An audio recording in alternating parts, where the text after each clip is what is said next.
Hi, I'm Reagan, and today is my first vlog. So, I guess I'll just start with telling you kind of what my vlog's gonna be about and everything.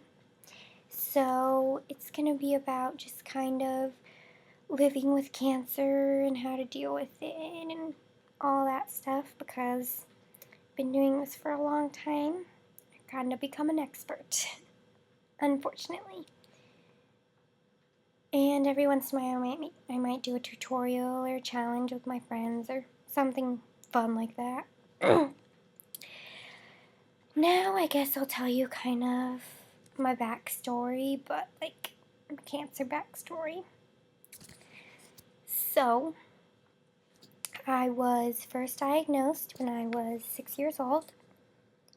What happened was I was having pain in my stomach, and so for a while we thought I might be constipated or something small like that. So I stayed home and my mom just tried to get it under control, but we couldn't. And then one day I woke up and there was a big lump on my side of my stomach. So my mom decided to take me to the ER. My mom and dad decided to take me to the ER. And we came to Covenant in Lubbock, Texas. And once we got here, they did CAT scans and stuff to try to figure out what it was. And as soon as they saw the tumor, they decided to do surgery, go in and do surgery. And so when they got in, they realized that it was a tumor and it was in my kidney. So they took my whole kidney and the tumor, my left kidney to be exact. And then I did, and that tumor was the size of 3 softballs. So then I did about a year of chemo and some radiation.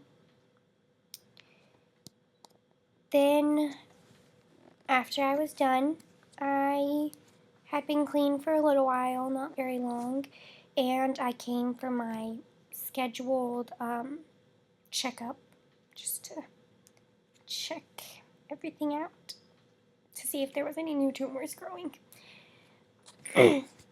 And so they found another tumor about the size of a golf ball, I think, something like that, in my right lung. So they went in and they got that out. And I did another year of chemo and some radiation. And then I was clean for a little while, and then I started having pain in my stomach again, just a few months later, I think. So they did more CAT scans. They thought it was my appendix. They thought I had appendicitis, so they went in to go get my appendix out, and they found another tumor, but thankfully it was dead. So that time, they just took the tumor out, and I didn't have to do any chemo or radiation.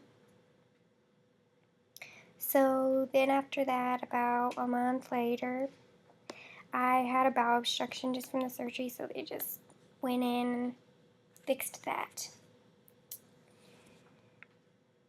And then I was clean, and I stayed clean for 3 years. And that December, I was clean for 3 years. In that January, I had scans, and they told me that I was cured. And then that March, I had more pain in my stomach. And my stomach got so swollen that it looked like I was pregnant. So, we decided again to come back to the ER. And they did more CAT scans. And they found a soccer ball sized tumor in my abdomen. So they went in, took it out. They found out that it was the same cancer as I've had the whole time. It's Wilms tumor. I don't think I told you that at the beginning. Well, that's what it is. I have Wilms tumor. And so they took the tumor out, and I had to have 8 days of radiation at MD Anderson because they couldn't do that specific kind of radiation at Covenant. So I went to MD Anderson for 8 days of radiation. Then I came back, and now I am in the process of chemo, and my Wilms tumor doesn't usually come back this many times, so they don't really know what to do. There's not really a regimen or they don't really have a chemo to give me for a third recurrence because it's never really done this. So all of my chemo is completely experimental, and that's about it. So today I'm in the hospital just for my scheduled chemo, and I guess knowing that, oh God, knowing that my chemo is all experimental, it's scary, but any chemo's scary. Getting any kind of chemo is scary, not just being experimental. So if you are going through it, or if you know someone who is, you just have to